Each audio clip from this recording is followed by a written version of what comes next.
Imagine this. You're not in a battlefield. You're not a soldier. You're not even an accused traitor. You are a young woman, shackled in the windowless dark of a stone cell, somewhere deep inside Vlad Dracula's fortress. The air is thick and stale, crawling into your lungs and clinging to your skin with the scent of old blood and damp stone. Your wrists are raw where the iron bites. The straw beneath you is crawling with lice. Every breath you take is shallow, each exhale clouding in the bitter chill. You can hear water dripping somewhere, always dripping, counting out the minutes like a slow, malicious clock. Through the narrow slot in the wall, the sound of boots echoes, measured, deliberate. You flinch with every step. On the far side of the corridor, someone is weeping softly. A girl's voice, or maybe a woman old before her time. A guard snarls for silence, then spits. You huddle tighter, the chain around your ankle scraping the flagstones. You have no idea how many hours or days you've been here.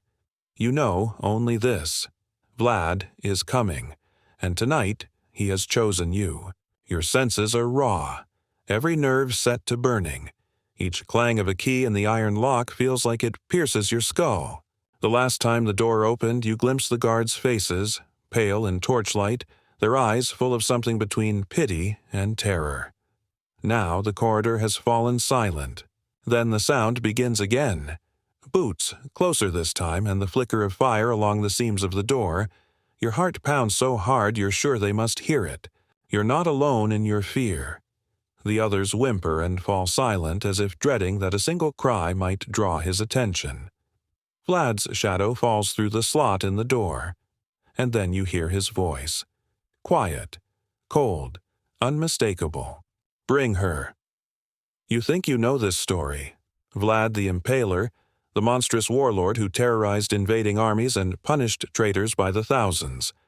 You've heard he was a savage ruler, that he impaled thieves and criminals, that he struck fear into the hearts of Ottoman invaders and rebellious nobles alike. But what if you've only heard half the truth? What if the worst stories, those whispered by women in the shadows or scribbled in terrified hands by chroniclers who dared not sign their names, were the ones history buried deepest? Because everything you think you know about Vlad's cruelty is incomplete. Yes, he built forests of corpses. Yes, his enemies fled from his name.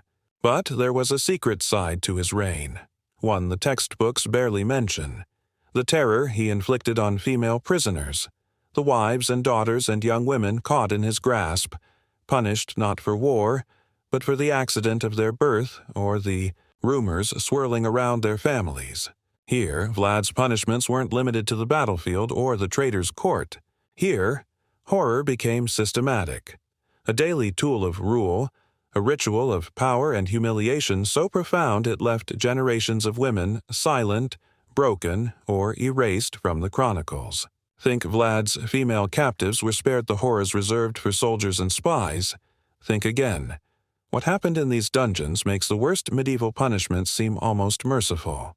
Imagine a world where the simple act of being a daughter, a sister, a wife, sometimes just being in the wrong village on the wrong day, could mark you for a punishment designed not just to hurt, but to destroy utterly, body and soul. The stone you sit on is slick with something dark. You can't see your own feet, but you know the stains are old, layered. The women before you left traces here. Fingernail scratches on the wall, tufts of hair caught in the mortar, stains that no amount of scrubbing could ever remove. You remember the stories your mother told, how girls vanished when Vlad's men rode into town, how families were made to watch as daughters were taken, how no one dared whisper what happened next. In the stories, sometimes the girls returned. More often, they didn't. But here, beneath the walls of Târgoviște, you realize the truth is far worse. No one returns unchanged. Some do not return at all. Outside, the wind hammers at the slit in your wall. A single scream drifts up from the courtyard, high, thin, and quickly choked off. The guards are always watching, but you know even they fear what happens down here. Sometimes you catch the smell of burning, or the sickening sweetness of rotting flesh. You don't know which is worse, the fear of what's coming, or the memory of those you've already heard vanish in the night. But here's where the true nightmare begins. Because what you're enduring is not just personal cruelty. This is the machinery of terror, calculated, methodical, crafted as much for spectacle as for punishment. Vlad's fortress is full of cells like yours, each one echoing with fear. And above, in the torchlit halls, Vlad sits in judgment, his face expressionless as he listens to rumors. The woman accused of infidelity, the girl whose father failed to pay his taxes, the widow whose property Vlad wants for himself. Historical records don't mince words. German pamphlets printed in Nuremberg, trembling with the urgency of rumor, describe Vlad's chastity trials. Public spectacles where women accused of adultery or suspected of being unchaste were paraded before crowds, stripped, inspected, shamed, then punished with a brutality that made even seasoned soldiers turn away. Slavic tales written decades after his death still stammer at the details, how Vlad ordered mothers impaled before their children, or demanded that wives and daughters of suspected rebels be burned alive as a warning. And yet, in these same accounts you see the cold logic behind the terror. Vlad ruled Wallachia in the 1460s, a time when enemies pressed in from all sides. The Ottomans threatened invasion. The Hungarian king watched for signs of weakness, and rival boyars plotted in the shadows. To Vlad, terror was a tool of power, and women, traditionally the heart of the household, the keepers of secrets, became both a target and a warning. By punishing female prisoners with calculated horror, he sent a message that reached beyond any battlefield. No one was safe. Disobedience, even whispered in a kitchen or suspected in a glance, could mean annihilation. But here's where it gets worse. Because Vlad's horror wasn't always public. Sometimes you're left alone for days. No food, no water, only the sound of your own heartbeat and the knowledge that your name is already written in the register of the damned. And then, the guards arrive. The keys rattle. The door swings wide, flooding your cell with torchlight. You see their faces, and behind them, the cold, black eyes of Vlad himself. Tonight, he has chosen you. You're hauled to your feet, stumbling, blinking, dragged down corridors lined with iron rings and water-stained walls. Every step is agony. Every sound, every laugh, every scream, every order barked in a language you barely understand, is a reminder that your life no longer belongs to you. Vlad's punishments are about to begin, and what you're about to experience will change everything you thought you knew about cruelty, power, and survival. But the true revelation is just beginning. Because what Vlad the Impaler did to his female prisoners would shock even his most ruthless enemies. And you are about to experience it, breath by breath, heartbeat by heartbeat, as the doors to horror swing wide. The corridor seems endless, but you're marched at a pace that denies hope of escape. Every stone underfoot is cold, every shadow full of silent threats. At the end of the hall, a heavy wooden door stands open. Torchlight spills across the flagstones. You're shoved inside, blinking, and you realize you're not alone. There are other women here, some your age, some hardly more than children, a few hunched and gray, their faces hollow with hunger. Their eyes dart to you, searching for answers you don't have. A line of guards forms a barrier behind you. You feel their gaze, hard, appraising, as if you're livestock. Above them, at the far end of the hall, Vlad sits on a battered wooden chair. His posture is relaxed, but his eyes cut through the gloom. The room holds its breath. You sense the fear radiating off everyone, even the men. Tonight's spectacle is about to begin. You are herded forward, the ring of your ankle chain scraping the floor. A steward announces the charge. These women stand accused of theft, of infidelity, of aiding traitors, of impure thoughts. Sometimes there is no accusation at all. The randomness itself is part of the terror. You wait, heart racing as Vlad's gaze sweeps across the assembly. His voice is quiet but absolute. Let them be tested. The test is humiliation by design. You're forced to strip to your shift. The room is not private. Faces peer from the shadows. Soldiers, servants, sometimes even priests summoned to give the proceedings a gloss of righteousness. The torchlight is merciless, showing every bruise, every sign of suffering. Your shame is another instrument of Vlad's control. Then the physical punishments begin. Beatings with rods delivered with clinical detachment. Each strike is measured, not for rage, but for maximum pain. Some women are forced to kneel on sharp gravel until their knees bleed. Others have their hair shorn off in ragged chunks, a mark of disgrace. You're ordered to bow your head and submit, to recite confessions whether you're guilty or not. The guards keep careful records. One by one, you watch as women break down, confessing to crimes they don't understand just to make it stop. Historical records confirm the horror. A 1462 account from the Slavic Chronicles details Vlad's purification rituals, where women accused of impurity or betrayal were brought before the court and subjected to public punishment. The Saxon Chronicles add, wives of suspected traitors were whipped, branded, shorn, and paraded before the village, so that others would know the fate awaiting those who defied the prince in Vlad's world. Pain was not simply a penalty.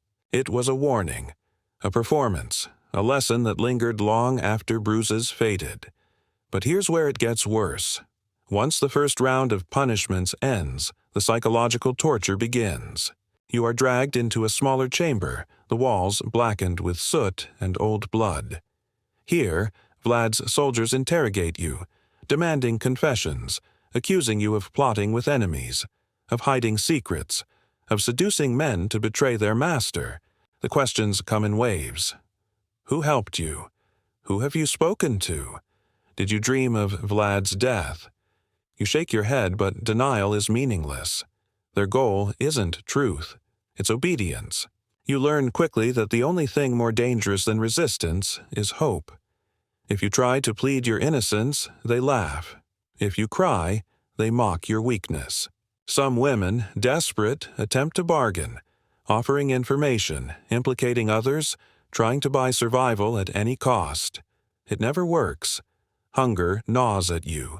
Sleep deprivation shreds your mind. The guards rotate in shifts to keep you disoriented. At any moment, Vlad himself might enter, his presence so overwhelming that your voice fails before you can speak. What you don't know is that these rituals are codified into Vlad's laws. Contemporary pamphlets, printed in German and spread across Europe, describe punishments so terrible no chronicler can fully reveal them. The language is careful, as if even ink recoils from the truth. But behind the veiled words is a system, a regime of decrees targeting not just political enemies but women accused of the faintest disloyalty. Disobedient daughters, rebellious wives, young women rumored to have lovers, all risked being summoned to Vlad's court. You are shown the proclamation, written in a script you can't read. A priest reads it aloud, monotone, as if reciting a prayer. Any woman found to have betrayed her husband, aided a rebel, or shown wantonness shall be punished by the stake, by fire, or by the blade, as the prince deems fit. The words echo in your Hirid. The women beside you shiver. For many, this is the first time they realize there is no crime too small, no rumor too thin, for Vlad to make an example. The punishments escalate.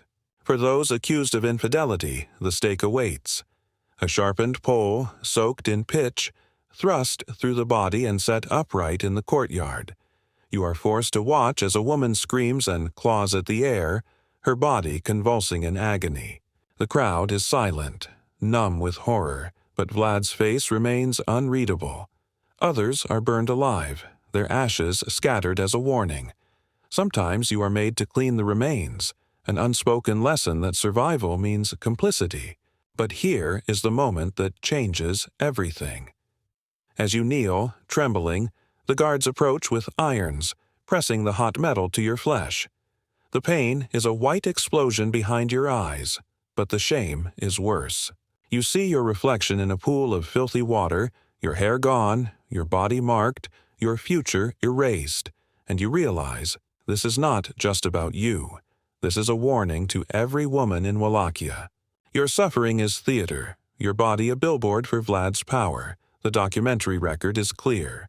Letters from Vlad's own contemporaries, envoys, priests, spies, describe a terror visited upon women that will echo long after their bones are dust.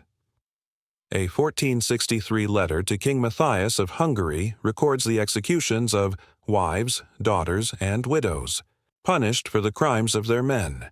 Even the Saxon town records, written by Vlad's enemies, admit, no woman, no child, no soul was beyond the reach of his cruelty.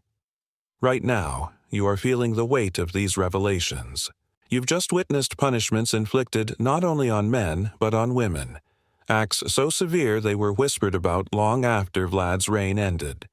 You can sense the machinery of control, the way pain becomes policy, fear becomes law. And you realize, these stories were almost lost, buried under centuries of silence. If you want to keep uncovering the truths that history tried to erase, if you want to go deeper into the shadows of the past, to understand how terror is built and who suffers when power is absolute, hit subscribe now. You won't miss the next revelation, and you'll see why the darkest corners of history hold lessons no textbook dares to teach. But there's more. Your ordeal is far from over. Because in Vlad's Wallachia, survival is not just a matter of enduring pain. It's learning how terror is woven into the fabric of daily life. The next horror is waiting, and the story is only beginning. You are not returned to your cell. Instead, the guards lead you outside, through a winding passage thick with the reek of burning pitch. The sky above is a bruised violet, streaked by the first light of morning. The air is sharper here, filled with the chill that clings to the mountains. But even outdoors, the sense of suffocation is total. You are marched, barefoot and shaking, to a raised platform in the center of the fortress courtyard. Villagers and townsfolk are gathered behind a low wooden fence. Some avert their eyes, but many stare with hungry curiosity. You see mothers clutching children, old men with faces carved from worry, boys gripping each other's arms in uneasy excitement. The women beside you whisper prayers, or nothing at all. You try to find your mother's face in the crowd, but the guards' hands keep your head bowed. The performance is about to begin. You're lined up with the others. A priest reads a litany of crimes: wantonness, defiance, failure to show obedience, the words spoken flatly, as if the crimes are self-evident, as if pain will set the world right. One by one, you are forced to kneel on the rough boards. The crowd leans forward, held by a spell made of dread and spectacle. A soldier brings a pail of lime and a wooden brand. You watch as the woman beside you has the mark pressed to her shoulder, the smell of burning flesh curling in the cold morning air. Your own turn comes quickly. The pain is sharp and savage, but you do not cry out. You tell yourself this is not happening, that you are somewhere else. But your body remembers every detail: the crackle of the torch, the rasp of your breath, the bite of the wood beneath your knees. But here's where it gets worse. After the branding, the guards force some of you to cut your own hair with a dull knife. You're ordered to face the crowd, your shorn locks falling to the earth as laughter ripples through the onlookers. You are told this is for your purification, to remove temptation, to break your pride. For others, the punishment is more severe. A girl, not much older than you, is lashed until she collapses, her back a tangle of blood and cloth. Another, accused of seduction, is paraded through the town naked, jeered at by children and men alike. But the most unsettling part isn't the pain or even the public spectacle. It's the way the villagers react. Some spit and cross themselves, muttering about cleansing the community. Others look on with grim satisfaction, as if your suffering is a kind of justice. A few, eyes shining with fear, dare to glance at you with pity. The lesson is unmistakable. In Vlad's Wallachia, a woman's pain is not just punishment, it is policy. The village absorbs it, learns from it, grows complicit. Historical sources echo this horror. The Saxon chronicles describe these rituals in chilling detail. Women, marked with fire and blade, paraded before their own kin, made warnings for all.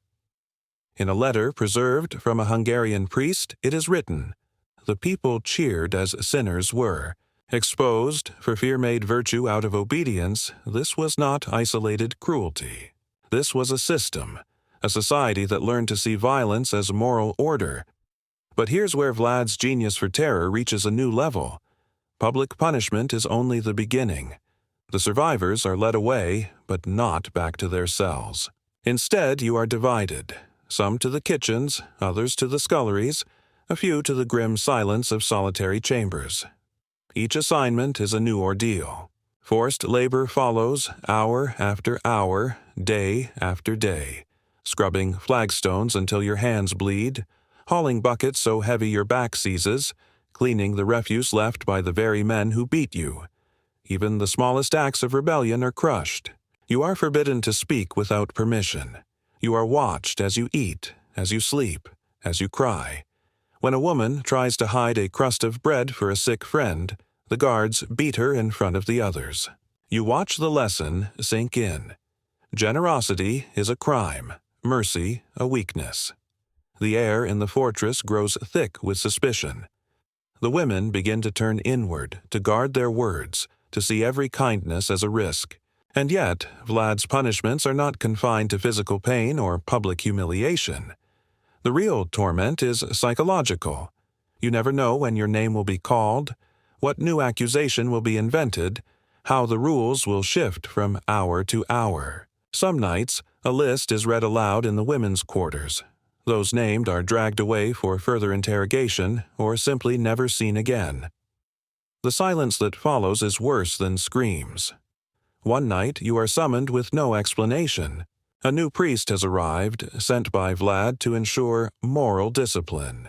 He speaks in Latin, then in harsh Wallachian, his eyes never meeting yours.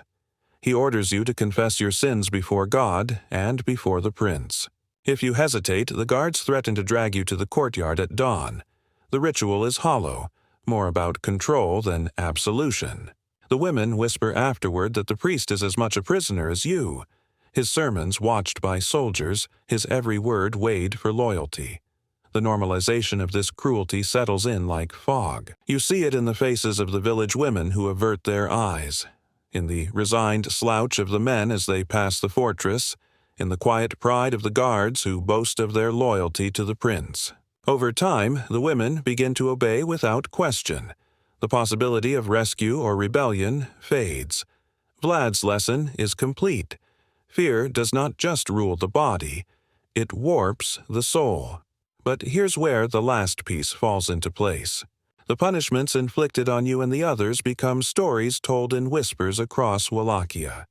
Parents warn their daughters to be obedient, to stay invisible, to avoid the gaze of power. Girls are taught that silence is safety. Wives are taught that the prince's wrath is a force of nature, to be survived but never challenged.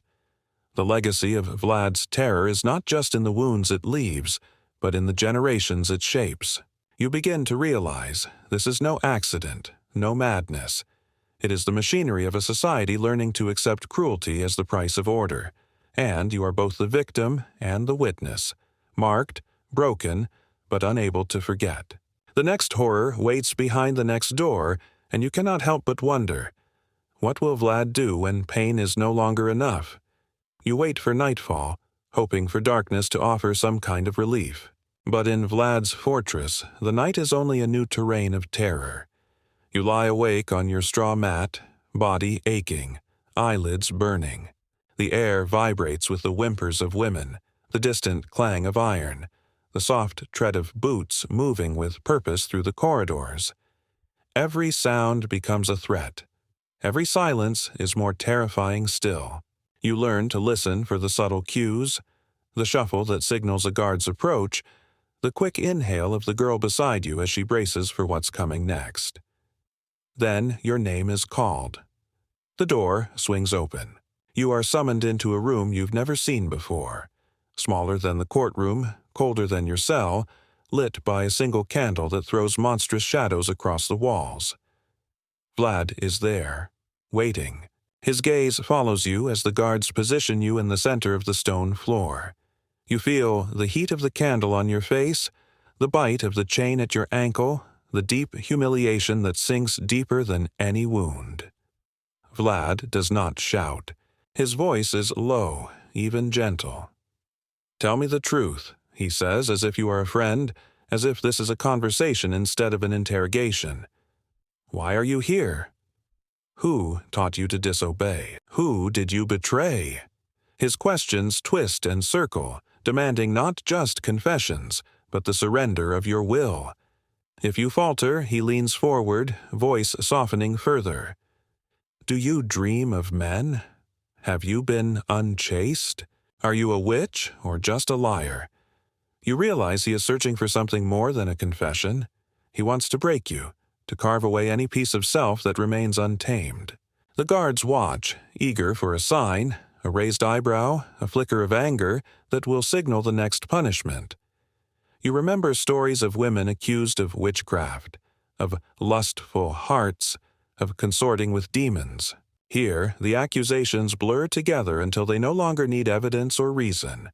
All that matters is your submission. But here's where it gets worse. Sometimes Vlad offers a bargain. He promises mercy if you confess, freedom if you name others. You see the trap immediately. There is no real clemency, only new ways to turn the prisoners against each other. The girl who sobs and names her neighbor is still taken away the next morning, her cell empty and silent. The guards repeat Vlad's words. Confession is salvation. But every confession is a sentence. Every word another link in the chain that binds you. Historical records reveal the depths of these psychological tortures. The German pamphlets printed in Nuremberg in 1463 describe examinations of the flesh and spirit, so degrading that the chronicler leaves blank spaces in his report. Slavic tales warn of Vlad's tests of chastity, where women were forced to stand naked before the court and endure the groping and insults of soldiers as evidence of their virtue. If you protest, you are branded as a temptress or a sorceress. If you are silent, you are deemed complicit by omission. One night you are woken by a guard and dragged, barefoot, half-naked, through the freezing halls to the upper chambers. The moonlight shows the bruises on your arms, the raw skin at your wrists. You are led before a row of noblemen, their faces obscured by shadow. They ask you questions you do not understand. Sometimes they laugh, sometimes they whisper among themselves. You realize your suffering is not just for discipline, but for entertainment. A private theater of pain for the powerful. The feeling of exposure, of being seen only as a body to be broken, settles over you like a second skin. But the horror does not end in that room. When you are returned to your cell, the other women stare at you trying to guess what you endured. Some avoid your eyes. Others ask questions in whispers, terrified of learning the answer. The division sown among you grows with every interrogation. No one knows whom to trust. Some become informers, hoping for favors that never come. Others retreat into themselves, blank-faced and silent, their souls withering beneath the constant threat. The Saxon records speak of these silent survivors, women who outlasted their tormentors only to become ghosts in their own lives. The 1462 account of Russian envoy Fyodor Kuritsyn describes women broken of spirit who wandered the villages like shadows, unable to speak their pain. The trauma is generational. Mothers teach their daughters to obey, to hide, to never be noticed. Wives teach each other silence as a survival strategy. The fortress becomes both a real and symbolic prison, a place where punishment never ends, only changes shape. But here is where the most disturbing layer reveals itself. Sometimes the punishment is not for anything you did, but for what you represent. Vlad's interrogations are performances, staged to demonstrate the prince's absolute power over the bodies and souls of his people. When no charge can be found, one is invented. When no guilt exists, it is manufactured. You realize the point is not justice or law, but spectacle, a living nightmare that keeps the entire region in thrall. The fear seeps outward, past the fortress walls. In the villages, parents whisper stories about the prince's hand, warning children not to stray after dark, not to question the rules, not to speak above a whisper. Vlad's cruelty becomes a legend, but the reality is even worse than the tales. The ritual humiliation, the forced confessions, the sexualized interrogations, none of it is random. It is a weapon, a system. Pain is not a consequence, but a purpose. Still, the story is not finished, because somewhere in the heart of the fortress you sense that a deeper horror waits, one reserved for those who survive too long, who see too much. You wonder, if this is what Vlad does in secret, what does he save for the grandest displays of terror? The next dawn is coming, and you can feel that the greatest nightmare is about to begin. The days blur together, measured only by hunger, fatigue, and the shouts of guards echoing off stone. Time loses its meaning in Vlad's fortress. You count the women at sunrise and again at sunset, always finding someone missing. Sometimes you hear distant screams, or worse, a sudden silence that tells you another name has vanished from the roll. Each disappearance is a warning. Endurance is no guarantee of survival. Surviving, you soon realize, is its own ordeal. You are released from your cell, but only to be forced into labor. The work is endless. Scrubbing blood from floors, hauling buckets of waste, carrying sacks of grain that leave your arms bruised and trembling. Sometimes you catch glimpses of other women, faces you once knew, now so changed by suffering they hardly seem human. The scullery is filled with hollow eyes and hands that shake with exhaustion. Every task is a test. A dropped plate or a broken broomstick can bring a slap or worse. But the labor is only a mask for something deeper. Each moment you are made to remember your place, reminded that your body, your voice, even your thoughts are not your own. You watch as the guards flirt with the younger women, sneering, threatening, sometimes demanding favors in exchange for a crust of bread. No one dares to speak out. You all know the risks. Even a sideways glance can be interpreted as defiance. There are punishments for everything, and mercy for nothing. You see a girl dragged away by her hair for accidentally spilling water. She returns days later, silent, her face covered in bruises, her eyes refusing to meet yours. Another collapses from exhaustion in the fields and is left to lie in the mud until nightfall, as a lesson to the others. These cruelties are systematic, designed to break your will and erase your sense of self. At times, you are forced to witness horrors worse than your own. Vlad's men round up the troublemakers, women accused of muttering prayers in secret or comforting one another after punishments. You are marched into the main hall and made to watch as the prince himself pronounces judgment. The punishments are creative, always escalating. Sometimes a branding, sometimes the removal of fingernails, sometimes something no one will describe even in whispers. The screams echo in your dreams long after the acts are over. But here's where the trauma lingers longest. Some women survive. They walk the fortress corridors with haunted faces, their backs bent, their voices barely more than a breath. These survivors are marked, not just by scars but by the hollow ache of everything lost. Families scattered, children gone, dignity stripped away. Others do not make it. You hear, in rumors carried on the wind, of entire villages emptied by Vlad's men, of wives and daughters sent north as warnings, of mothers executed in front of their children. The survivors drift through border towns, Wallachian widows, broken and shunned. The documentary anchors are impossible to ignore. A letter preserved in the archives of the Saxon towns recounts the arrival of a group of pale women, hollow-eyed and silent, whose story was pieced together only through the scars on their backs. Chroniclers record that in the aftermath of Vlad's purges, lineages disappeared from the census rolls, daughters vanished, their names stricken from church books as if they never lived. The trauma is not just individual, but generational, a wound that infects the entire land. But here's where Vlad's horror burrows even deeper.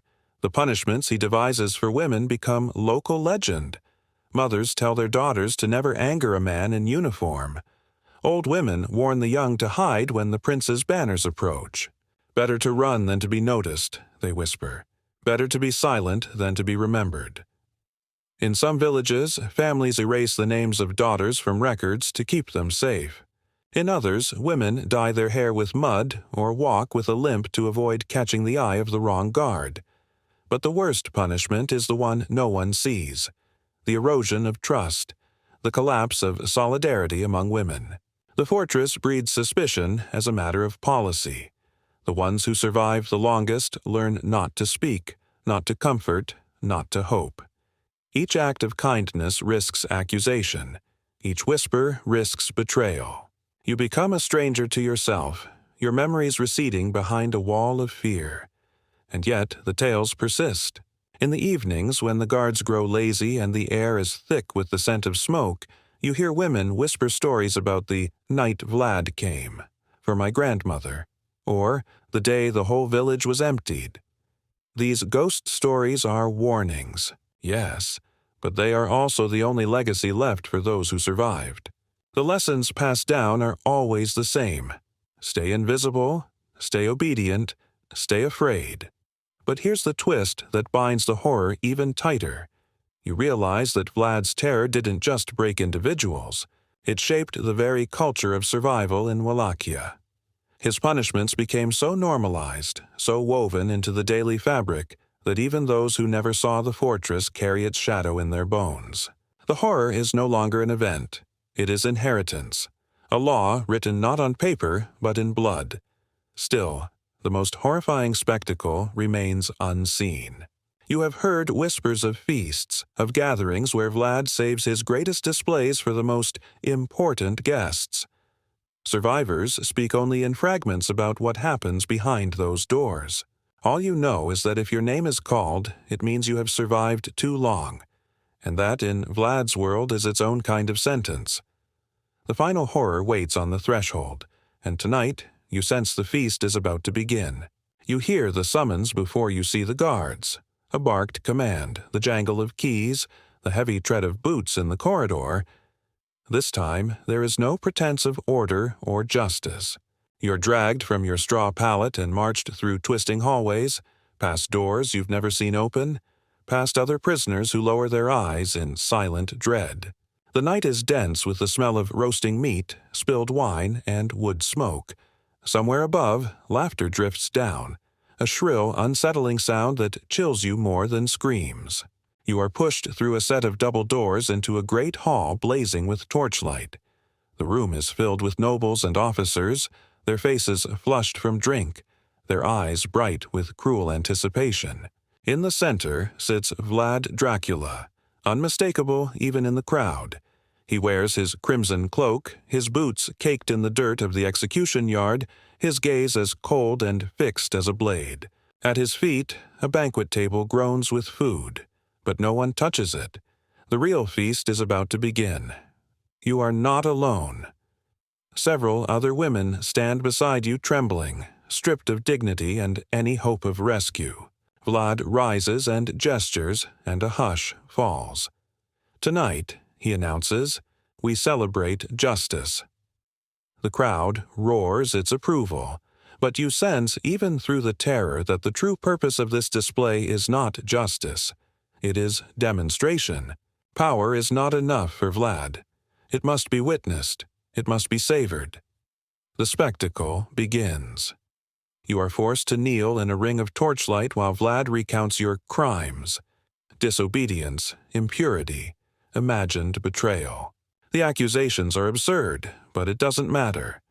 The crowd watches as guards bring forth the instruments of punishment: red-hot irons, sharpened stakes, buckets of pitch.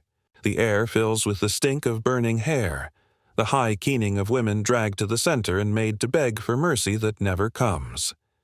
And here is the apex of horror. Vlad selects one of the women, young, beautiful, trembling so hard she cannot stand. He nods to his men. Before the assembly, she is stripped, bound, and, before your eyes, impaled. The stake rises slowly, methodically as the room falls silent except for her screams. Vlad does not look away, nor do his guests. Instead, they toast, drink, and laugh. You realize that this is not just a punishment. It is entertainment. It is a message carved in living flesh for all to see. The Pope's own envoy would later write, "No horror visited upon women in the East has equaled that of the Wallachian prince." Even the Ottoman chroniclers, hardened by decades of war, record Vlad's banquets of terror with a mixture of disgust and awe. In this moment, you understand. Vlad's power is not measured in armies, but in the ability to destroy hope, to erase humanity, to make the suffering of women into a tool of statecraft. As the night wears on, you witness more punishments, some public, others more private, carried out in alcoves and back rooms where the guests whisper and wager on who will break first. By dawn, the survivors are too weak to stand. The guards drag you back to your cell, but nothing is the same. The screams you heard are now inside you, echoing in your mind, impossible to silence. You have become both witness and warning, living proof that Vlad's cruelty knows no bounds.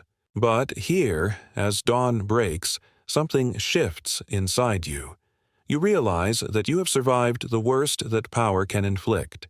You are scarred, yes, body and soul, but not erased. You understand now what Vlad truly accomplished. Not just the destruction of bodies, but the colonization of fear itself, the transformation of cruelty into a language spoken by an entire land. The fortress empties slowly, the echoes of pain lingering in every corner. As you look back on what you have endured, you see the ripple of consequences spreading outward, into the villages, the families, the generations yet to come. The stories of Vlad's female prisoners become legends, warnings, and sometimes, just sometimes, cries for justice that refuse to die. But you also sense something else. The beginnings of resistance, of memory taking root in the survivors. Even in the darkest corners there is the stubborn refusal to forget. And it is this, more than any horror Vlad could devise, that ensures the story is not finished. You came into this story believing that Vlad's terrors were reserved for traitors and soldiers. Now you have seen how even the most innocent, the daughters, the mothers, the wives, suffered unspeakable horrors designed not just to punish, but to destroy. If this journey into the shadows has changed how you see history, if you want to continue uncovering the truths that others have tried to erase, hit subscribe now. This is where you find the hidden stories, the warnings, and the lessons that textbooks will never teach. The final lesson of Vlad's fortress is this: power, left unchecked, devours everything. Love, trust, and even memory. But to bear witness, to remember, is to resist. The survivors may be few, their voices may be quiet, but the truth they carry is a torch against the darkness. And that is the one thing even Vlad the Impaler could never extinguish.